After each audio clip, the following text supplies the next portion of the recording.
Hello, this is Yara. Welcome to today's episode of my podcast. I hope you're having a great week. I'm going to get really transparent with you today. So, I want to talk about the real challenge of being an entrepreneur, of being a human, to be honest. I know you've dealt with this yourself. Failure. Failure at whatever it is you're trying to build, whatever experiment you're trying to run, even if you're trying to build a team and you can't find the right people, just trying to get a customer, trying to validate an idea, trying to get up in the morning, whatever it might be that's difficult for you and you're trying really hard. We deal with failure a lot. In fact, we deal with failure more than we deal with success and outcomes as entrepreneurs, and I'd say possibly even as people. It is the hardest part of being a human in many ways, at least at a sort of broad general scope. Not as bad as say some other things that could happen to you, but just in terms of running a business, failure is a common occurrence. I'd say it's a daily, weekly experience. And in full transparency, I feel like I'm going through a little bit more of failure at the moment, or at least a lack of outcomes from effort, from experiments, from investing money in certain areas. I'm not going to break down every single failure because frankly that would be depressing, but I can tell you the experiments I've been running have not been bringing in fruit. Most of it was ended last year. So the story I'm sharing today really is a culmination of 3 years of experimenting with paid advertising campaigns for my agency. And at the beginning of this year, we decided to stop experimenting there. It just wasn't going in the right direction. It was basically almost zero. And it's just a better use of that money. And I really felt I'd fully, or maybe not fully, but done a really good job to test whether we can make this work for this particular company, this particular messaging. And maybe more money might have helped to do more experiments and more creative, and we may return back to that. But we wanted to switch our budget to some different experimentation. And that's also a reaction to the current marketplace of feeling the need to adapt to an AI world where AI is impacting paid advertising, AI is impacting organic content. So we wanted to go down a bit more of a branding effort to really cement a association with our company. So that will very likely include using ads again, but we want to get some foundations in place for a bit more of a content plan that will then bring in advertising. But we want to first focus on a bit more organic outreach, building up some of our other brand assets, things like websites and landing pages and lead magnets before we go back to those kinds of campaigns that are, directly spending money on ads. So that was a culmination of basically failing and a very long failure curve. Something that started off not working, then started to work, getting excited about it, very quickly hitting a wall that just would not break through. So kind of got stuck in a relatively average result. And then just trending down. No matter who I got to help, no matter what we tested, experimented with, it just started to get worse and worse to the point where there was no results coming from paid ads. So that was hard to deal with, and it's especially frustrating because you start every month with the plan, and the plan doesn't give you the outcome you hope it will. So it's a real battle for your mindset, your motivation, and I've also noticed that this is a feeling you get in many areas of entrepreneurship. I remember in my 20s when I had some success with a business, but I really wasn't, having a rocket ship result. I was just getting by with my first agency.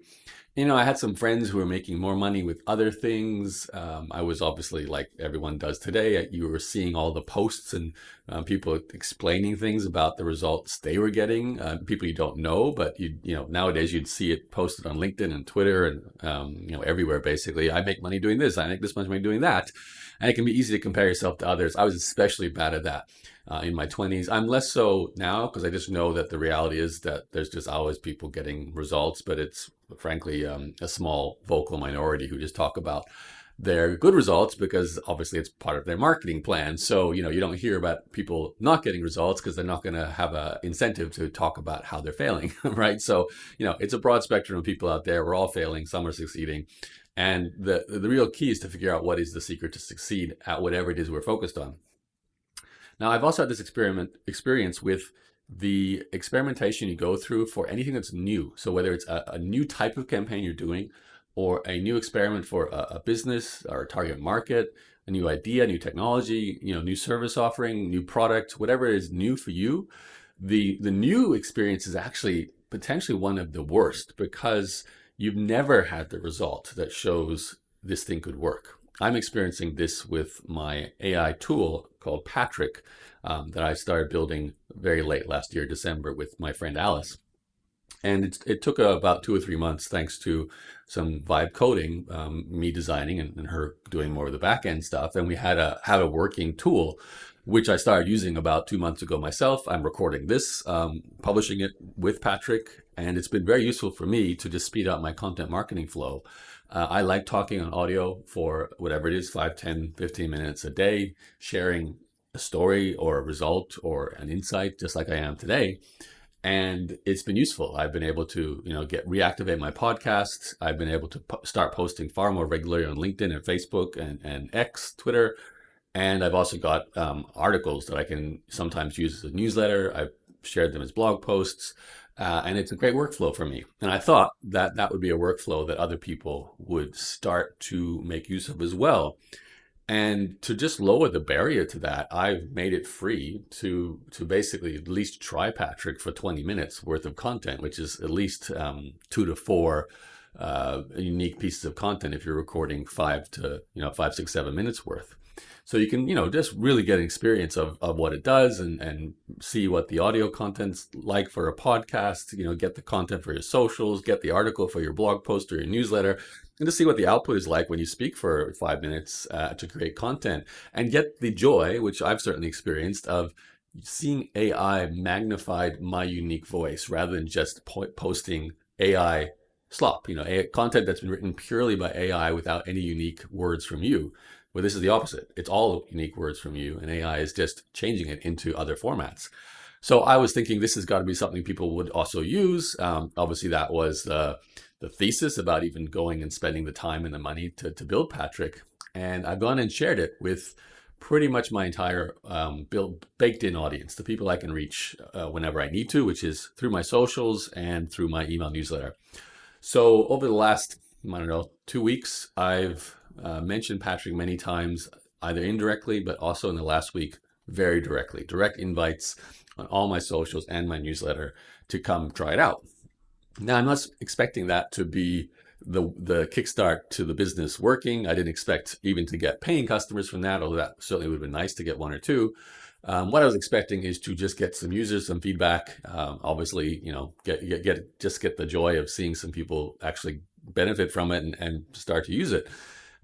So I think collectively I've shared it with about 2,000 to 3,000 people. And I know in terms of raw visits to the site, there's been at least 400 to 500 people, maybe more than that, over the last month that have come to the site. And only maybe 2, I think it's 3 right now, but I think 2 people who are not my friends, not my direct friends who gave it a go, have created audios and contributed something that was like real, a proper 5, 6, 7 minute audio they were giving a go, not just dropping in 30 seconds just to see what happens, but, weren't really creating something they would use. And I have a couple of friends who tried it out, but they've also sort of struggled to keep going with it beyond, more than a few posts. So I've come to this conclusion that even though I'm giving this thing for free, people are not interested in trying it. And the very few people who are trying it, there's no desire or consistency to keep going.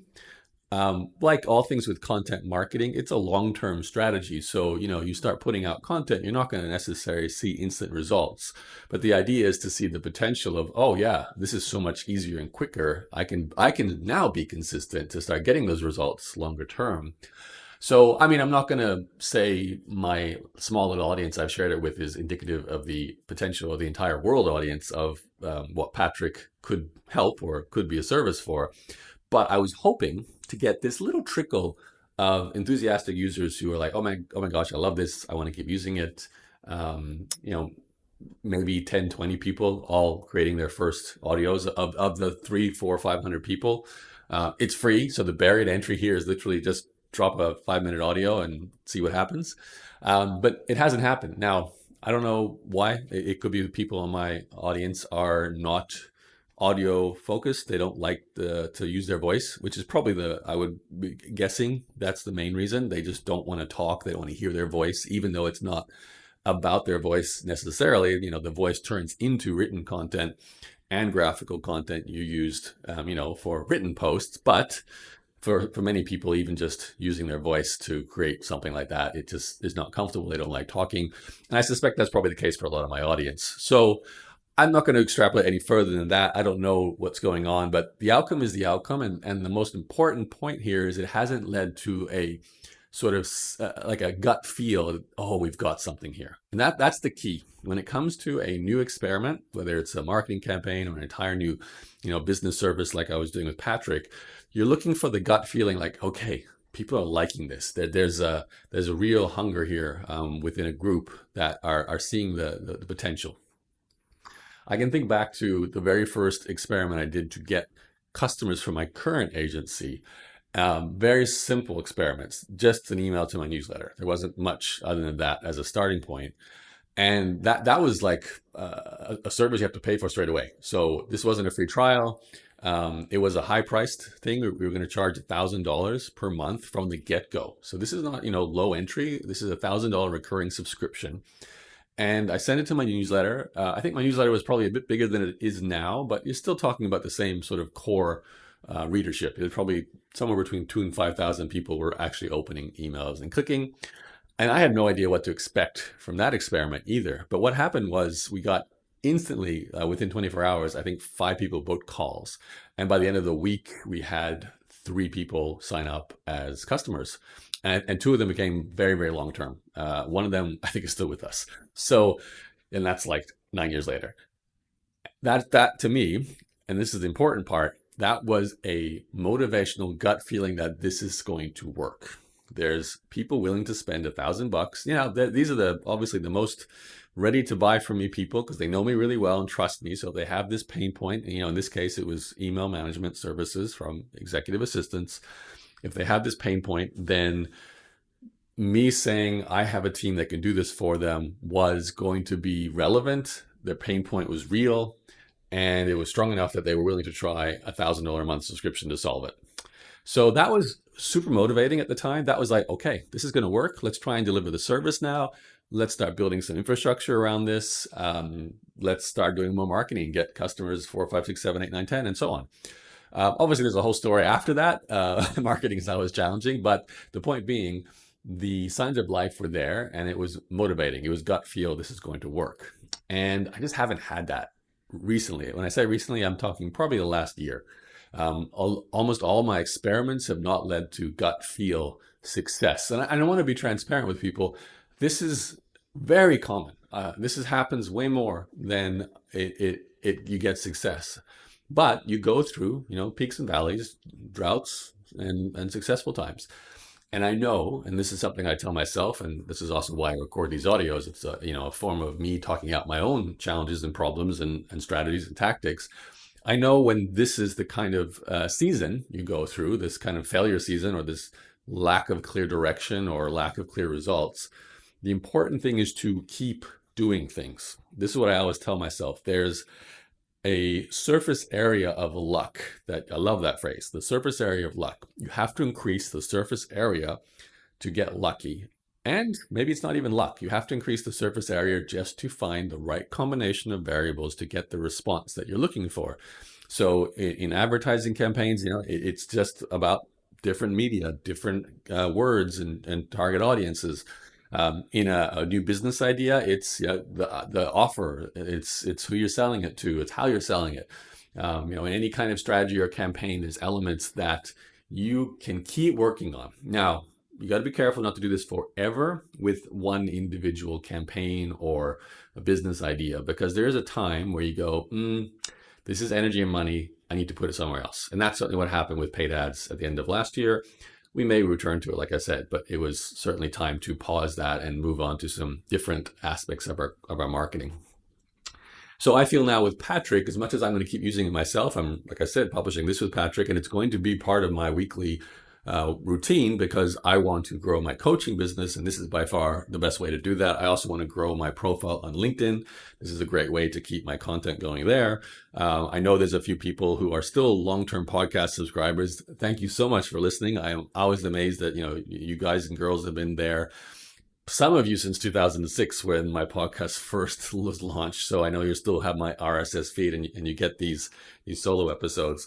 So all that to say, failure is going to be something we have to face, and doing more things, different things, giving up is not wrong on a campaign or an experiment.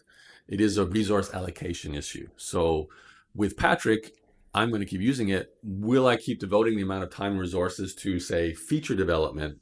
Not necessarily. Now, it still exists. I'm going to still talk about it. I'm going to still promote it when I can. It just by the usage of it myself, it'll be promoted.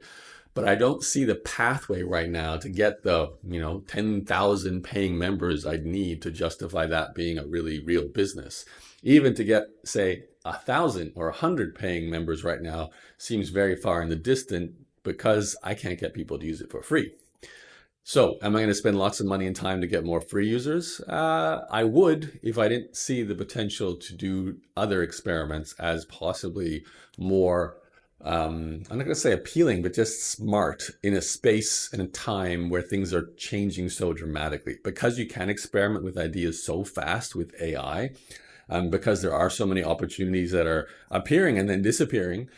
And at the end of the day, it doesn't require nearly as much time and money. Like to build what I built with Patrick in 3 months would have been probably a year and 3 times the amount of money as I did for, to create what I created.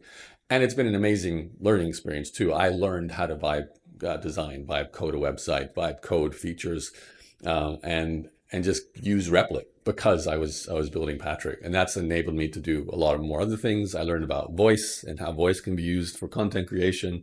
So it's obviously, as always, my plan was to just stay in the technology to see where it might lead.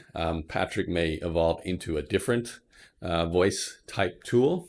We're going to see. I'm actually working on other voice related content, which may become part of Patrick as well. So everything is kind of interrelated. But the energy in terms of that spark of interest has yet to surface. So I'm obviously not going to put too much more time and money into the main thing that it does right now, unless things change. Obviously, I'm recording this, and that's the beautiful thing about creating, building.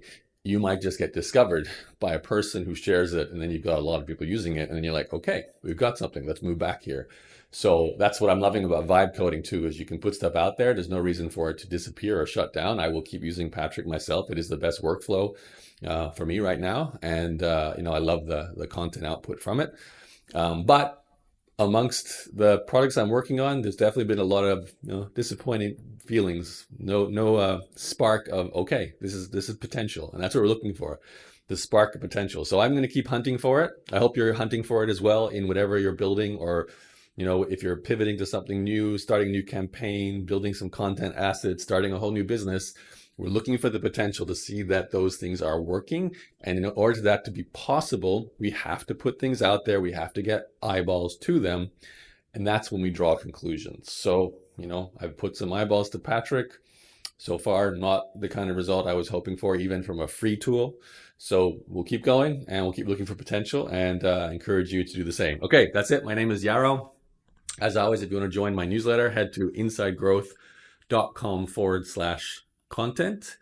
And if you're not subscribed to this podcast, just look for the Yarrow, Yaro podcast on all your podcast players, and you'll find all the episodes there. I'm still dropping them. I'm going to do them at least 4 or 5 times a week. It's really easy for me to do. And I'll talk to you on the next one. Thanks for listening. Bye-bye.